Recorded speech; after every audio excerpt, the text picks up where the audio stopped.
what I'm trying to talk about tonight was something that happened to me quite a few years back, 5, 6 years ago. And it's been growing ever since. But there was the best way I can call it is a vision, because when I was I woke up one morning and I was in a room like this one, except it was round. It was like a half a pie. It was straight out. And I was standing at a podium like I am now, and there were slivers of pie-shaped seating all the way across it in the shape of that same round. And as I looked out, I saw little lights all over the place. And they looked like candles all over from one side to the other. And as I looked at that, I'm thinking, what does that mean? And I didn't get an answer. So I get up in the morning. I happened to mention to Judy. She couldn't figure it out, so I went off to work and forgot about it. Well, I got the rest of the story the next morning. The next morning, I had the same room, same place, but now all the lights were off to my left. And I mean, they were extremely bright. You could see faces. Before you knew they were people, but you couldn't tell who. Now I could see the brightness of them. And as I looked at that, people were at the rows that were close to the light started coming over to the light. That light started to grow. And it kept growing. And as it grew, I looked in the back and I could see people running into the darkness. And some of them came back to the light, but some of them kept running until they were all the way into the far corner of the darkness, as far as they could go. And at that point, I saw the light continue to grow, and it grew, and it grew, and it grew, and it grew until they were exposed. They couldn't hide from the light. No one could hide from the light, is what I was starting to understand.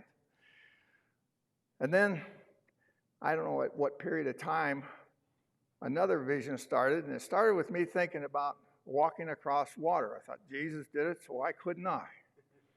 So I'm walking across the water, and out comes this hand. And this hand, I reach down, and I grab its wrist, and it grabs my wrist, like this. And I start to pull it up. And as soon as this head pops out, and at that point, I'm really realizing there's quite a stench here. And the hand reaches over the top of me and comes down on his head. And my first thought was, that's stupid. That's dumb. What is going on here? And I have to back up a moment. When his head first popped up out of the water, a voice said, do you want to know Jesus Christ? And the answer came back, yes. This hand comes back over. And I said, what is this hand for? And the reply came, I'm having him a transfer of my blood into him. And as the body came further out of the water, I could see from the armpit down to the waist, I could see inside. And it was dark. It was empty. And it stunk. And then I saw this black, I'll call it goo, coming down the side of him. And that's when I realized that this transfer of the blood was healing him internally.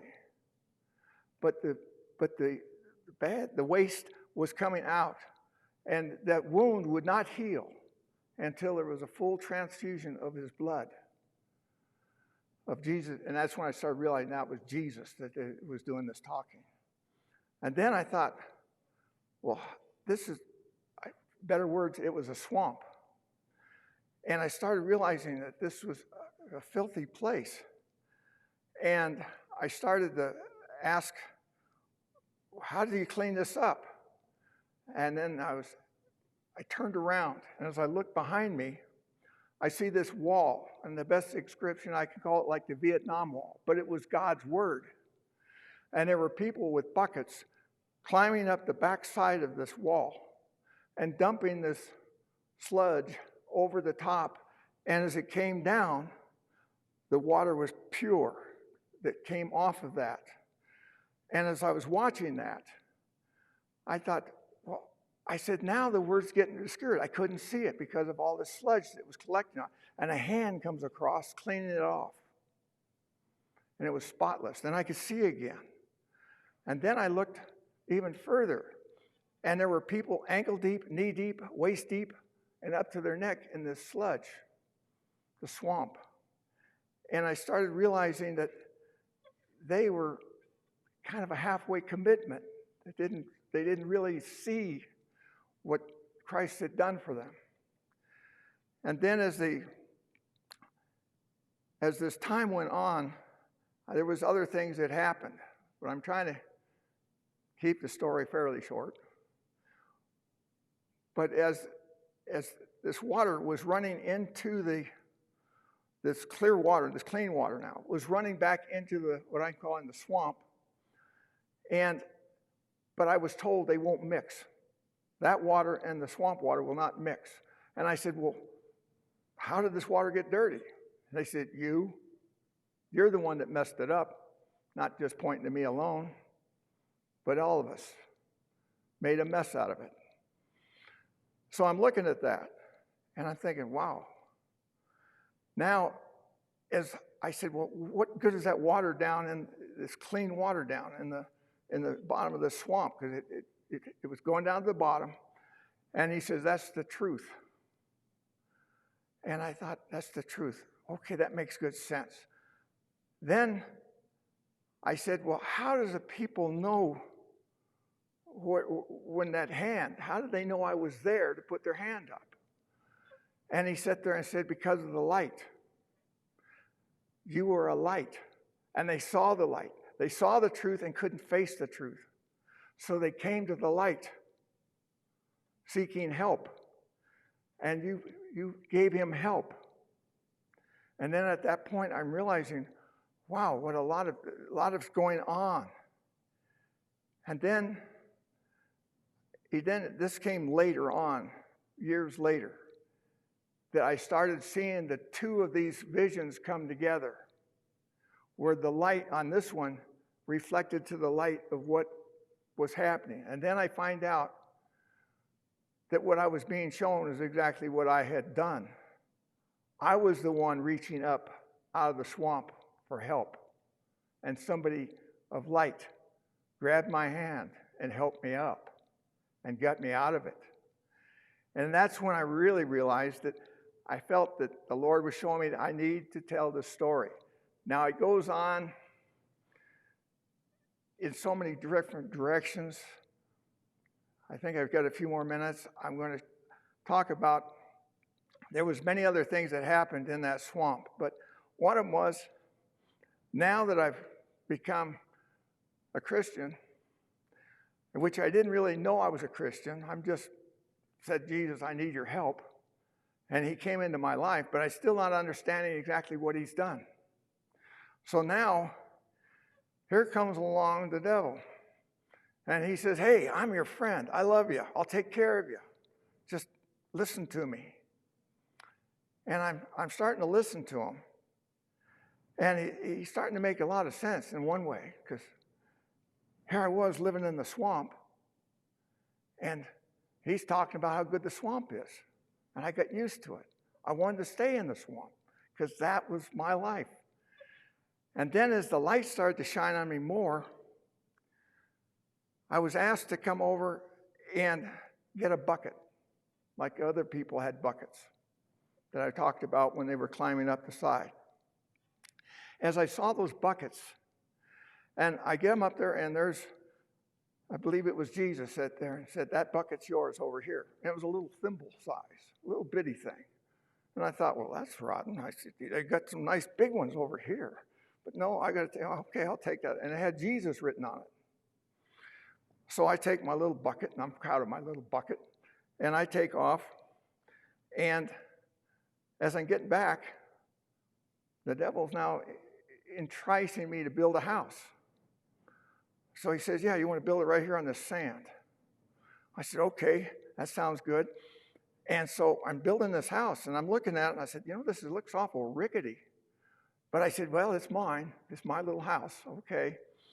And then I get a strong suggestion to fill that house full of the swamp, because now you'll feel more like you're not in the swamp, but you'll feel more at home.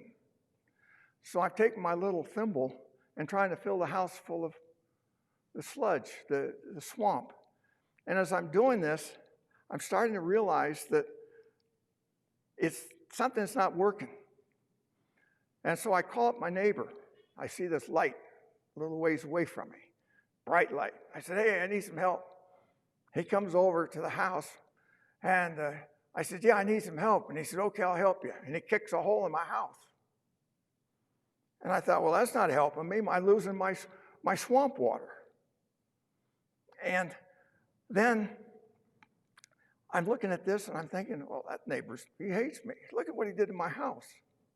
So now I'm calling out what's happening, and I'm kind of cursing this person. Then it looks to appear to be Jesus shows up. And I said, well, what are you doing here? And he said, your neighbor asked me to come over and help you. And I said, well, I don't really know who you are. I don't know anything about you. And he says, I'm here to help you. And so he starts kicking more holes in my house. And I thought, well, this is a rotten deal. You come along here and you're supposed to be helping me and you're tearing up my house. And then the devil shows up and says, hey, I'll help you repair your house. So we're going in there and we're starting to try to repair the house. And he says, these holes are pretty big. I can't do much with them. And I'm out there with my thimble trying to fill them up. It's not working anymore. And I'm starting to realize this isn't working. There's got to be something different. So I proceeded out of there, and I see this light, and I see people traveling into this building. And I soon realized that was a church. And there was a lot of people with light in there. But when I entered the door, I was still pretty messy. And at that point, they said, no, you're welcome to come in. We don't care what condition you are. We don't care who you are. Come on in. So I go in there and I start learning. I start getting the word, and I start to realize that I'm naked, or I felt naked. And at that point, I was shown that, no, you're not naked. You're covered by the blood. You're not naked. That's all that we see is the blood. We don't see you naked. And I started realizing that there is somebody that cares about me. There is somebody that wants to help me. Even though it appeared that that wasn't the help I wanted, it was exactly what I needed. And then that love started to grow. And the neighbor, he came over there and started showing me how to build a house that was proper. And he says, you want to build this house over here on this rock? And I looked at that and I said, well, that's not very mobile. He said, no, that rock will go wherever you go. You won't have a problem. So I started learning that I needed to trust in the Lord more. But as stubborn as somebody can be, I decided that I'm going to do things my own way. So I was asked to take my bucket and trade it in for a larger bucket. Now, the one thing about the little thimble I had to dip it into the sludge so it covered up the name of Jesus, which I didn't realize at the time what I was doing. So I was trying to fill this house full of sludge. I was covering up the name. So when I took my little bucket back, they had a bigger bucket for me, and it had Jesus written on it. And they said, I want you to take that now to the swamp. I will fill it up for you. You don't dip it in. I will fill it up for you. Then you take it and go up these 50 steps and dump it over my word to clean that up. You made the mess. You help clean it up. So I got to the 50 steps, and I looked up at it, and I thought, that's a pretty steep climb. I like this other path over here better. So I head down this path. Now, as I get down the path, I see the sign that says, dead end. Do not go here. People saying, don't go down this road.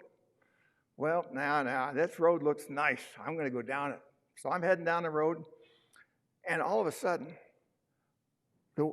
this bucket seems to be getting heavier and heavier and heavier, and I can't understand it. So as I get to the end of the road, and it said dead end. There's nowhere to go. And I'm trying to figure out, what am I going to do? How am I going to get out of this? I had to dump the sludge along the road because the bucket got so heavy. So all of a sudden, 2 people show up.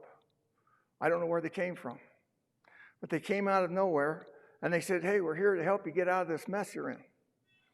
And I thought, well, I certainly do need some help. So as we started going back, I said, well, why is it this bucket got so heavy? And he says, Jesus said he's going to help you carry it. But when you go where you're not supposed to go, he can't help you anymore. And I thought, well, okay, that makes sense. Then I get to the sludge I dumped on the road, and I said, man, what's this? And they said, that's what you left when you dumped your bucket because you couldn't handle it. We'll help you clean this up. So as I proceeded on, I was getting my bucket, I was cleaning up, and as I got closer and closer to where I left, I started realizing that the strength was coming back, and that word was true. So then there was other things that happened, but I'm going to simplify it. I finally get to the point where I can go up the stairs. I'm willing to go now. But I started up there, and it was pretty frustrating to start out. But there was people that stop and help you. And they kept helping you until you get up at the top. And then you would dump your bucket over that word, and that would clean it up. And then you had to take your bucket and go back down and get some more. And again, then you had to fight whether I want to go up those 50 steps or I want to find another trail to go out on. And I found myself going out on other trails again. This one was, I came to a cliff, and I couldn't see, it looked like it was over 100 feet high. I'm looking at this cliff, and I'm thinking, how am I going to get up that? And a rope comes down. I thought, oh, there I can get up the cliff now. So I'm struggling with my bucket in my hand to get up, and there's little ledges that I can rest on as I finally get up at the top. As I get up at the top, I hear a voice say, well done.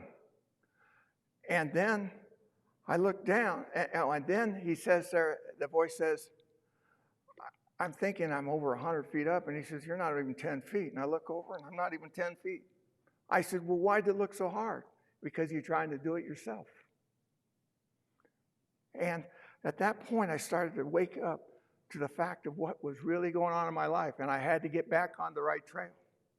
But that's when I was shown which trail to follow to get back to where I could get up those steps.